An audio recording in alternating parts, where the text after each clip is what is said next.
사무엘상 12장입니다. 1절 5절.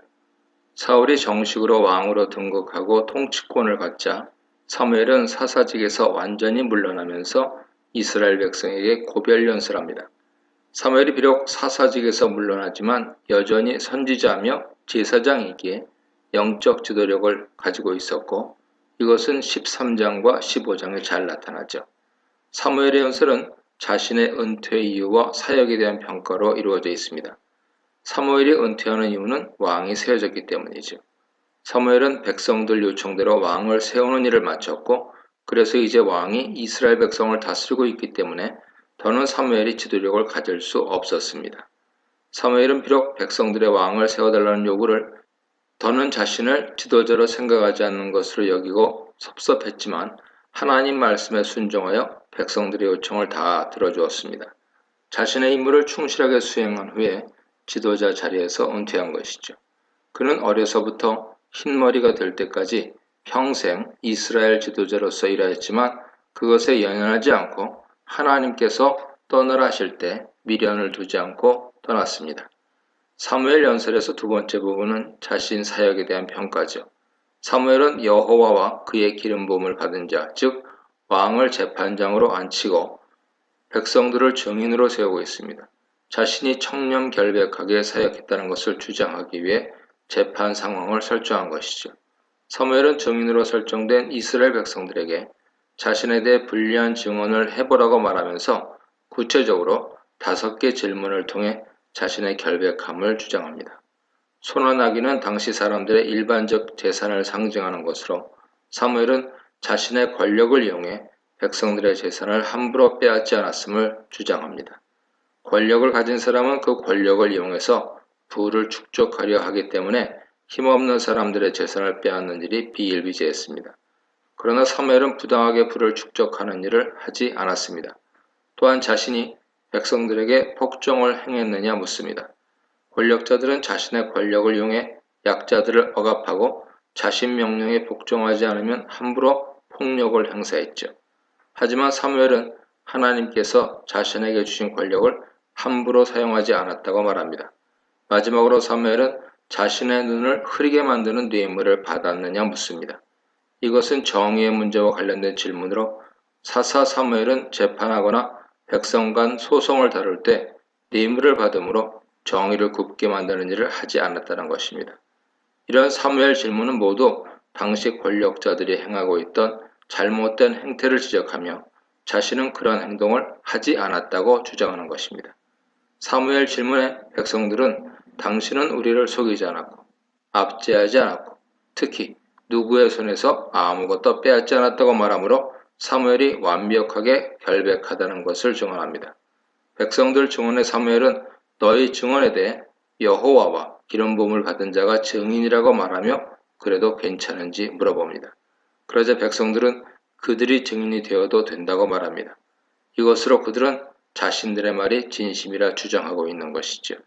사무엘은 모든 백성들이 인정하는 청렴결백하고 정의로운 지도자였습니다. 이런 지도자로 평생을 살 수 있었던 이유는 그가 하나님을 진정으로 두려워하는 사람이었기 때문입니다. 하나님의 살아계심을 믿고 하나님을 사랑하는 자는 함부로 하나님 말씀을 어기는 행동을 할 수 없습니다. 6절 11절입니다. 이달락에서도 압달락의 법정 설정이 계속 이어지고 있습니다. 압달락에서는 사무엘에 대한 무죄가 증명되었다면 이달락에서는 여호와의 무죄를 천명합니다. 사무엘은 6절에서 여호와를 소개하면서 모세와 아론을 세워 이집트 땅에서 이스라엘을 인도하신 분이라고 합니다. 오경 밖에서는 모세뿐만 아니라 아론도 이스라엘을 애굽에서 구원한 인물로 함께 등장하고 있습니다.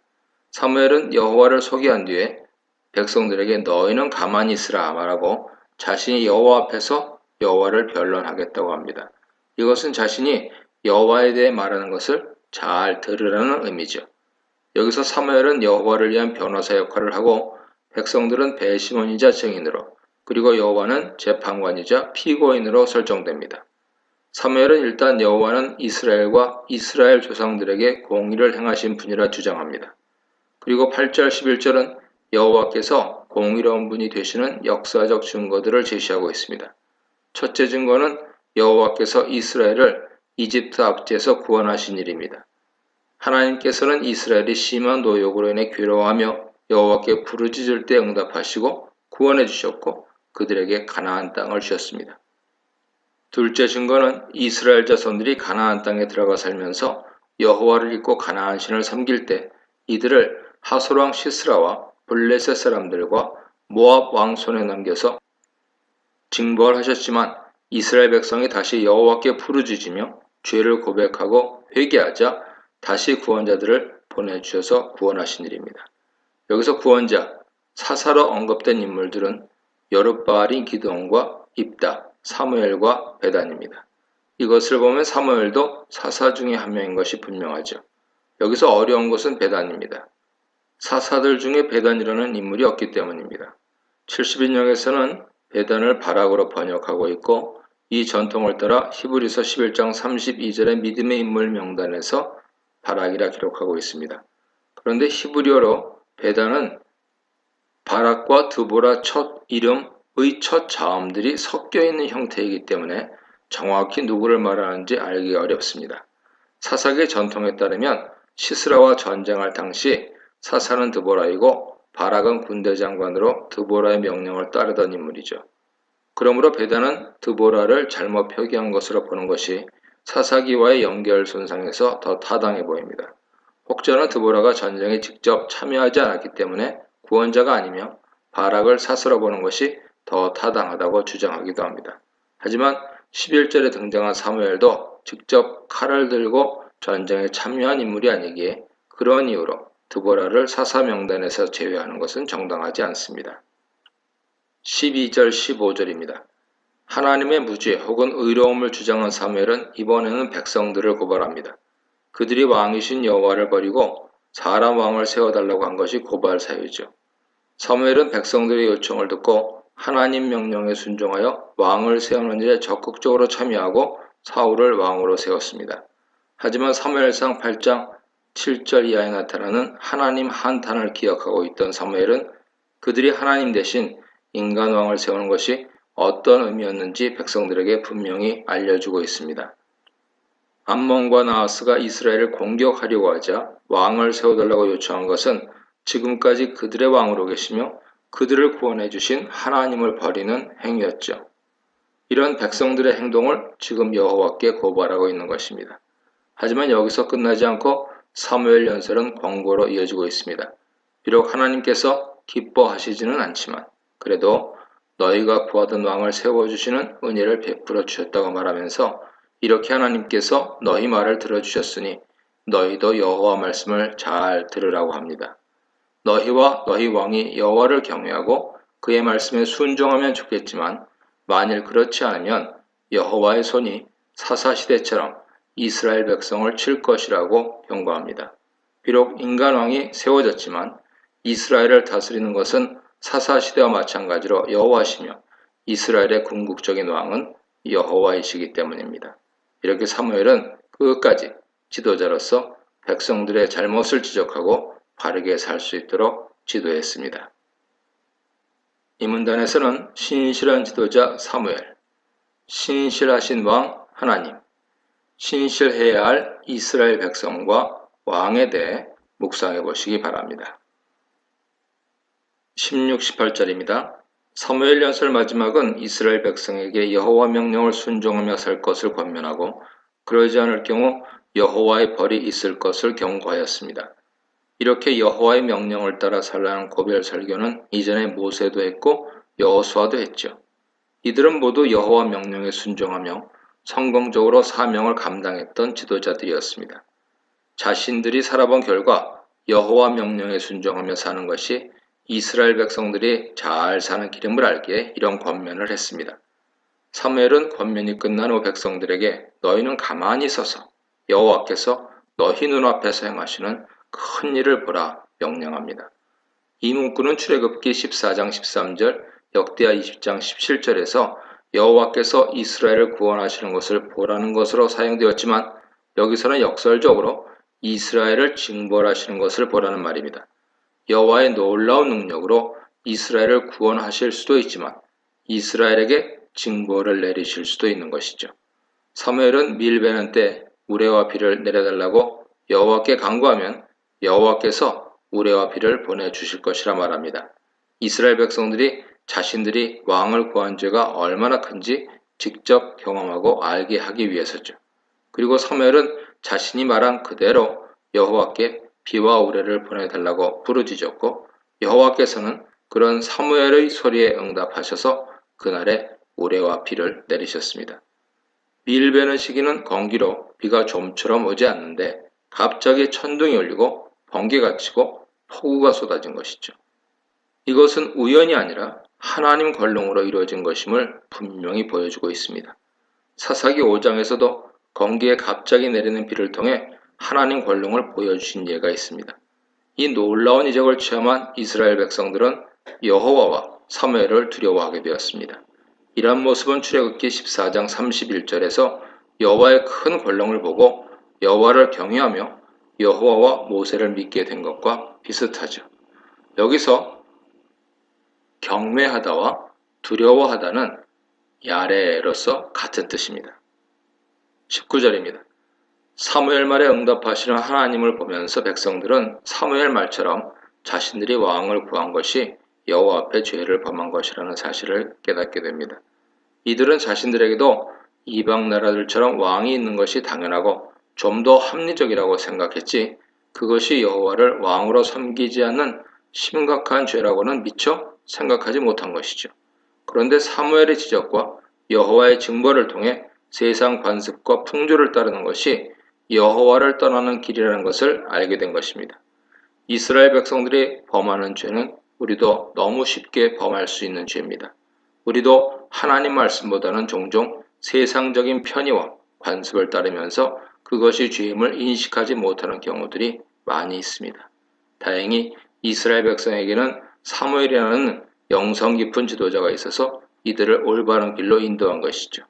이스라엘 백성은 천둥과 폭우를 통해 표현된 여호와의 진노를 보며 혹시 여호와께서 자신들에게 진노를 퍼부어서 죽이시지는 않을까 하는 두려움에 사로잡히게 됩니다.